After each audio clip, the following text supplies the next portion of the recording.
ও আসসালামু আলাইকুম হ্যাঁ, গুড মর্নিং এভরিওয়ান। সময় এখন 7টা। প্রতিদিনকার রুটিন মতো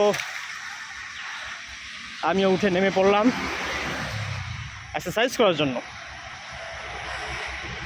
আপনি মনে করছেন যে উঠবো 10টার দিকে, এক্সারসাইজ করবো টাইম মতো, মনের ইচ্ছা মতো তো সেটা আসলে ওই মনের ইচ্ছা মতোই হবে, বাট আপনার শরীরের ইচ্ছা মতো হবে না।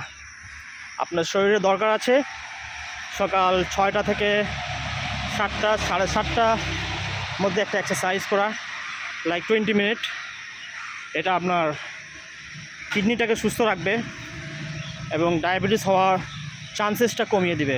বিকজ অফ আমরা যে বলি ইনসুলিন, এই ইনসুলিনটাই হচ্ছে আপনার কিডনি থেকে 7টা, 7:30টার মধ্যে নির্গত হয়, যেটা আপনার কিডনিটাকে ফ্রেশ রাখে এবং রোগ প্রতিরোধ ক্ষমতাটা কমায় এবং কিডনিটার যে সুগার লেভেলটা আছে সেটাকে ভালো রাখে। বিকজ অফ কিডনি থেকে যে ইনসুলিনটা বের হয় সেটা সুগারটাকে মেনটেন করে এবং ব্লকেজটাকে দূর করে।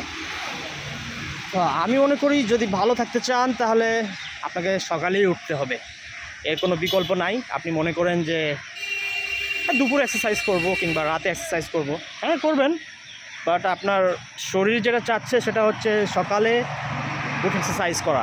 অন্তত 20 মিনিট করেন, তারপর অন্যান্য কাজ করেন, বাট সকালে উঠুন। I request you.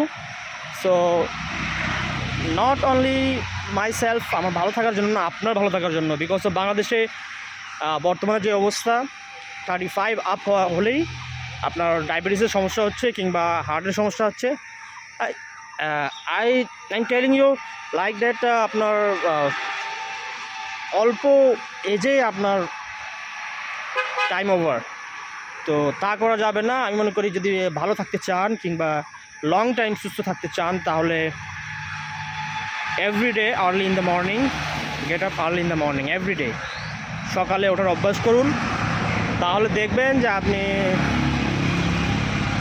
Long life, আল্লাহ যতটুকু আপনার হায়াত রাখছে ততদিন ইনশাআল্লাহ আপনি ভালো থাকবেন।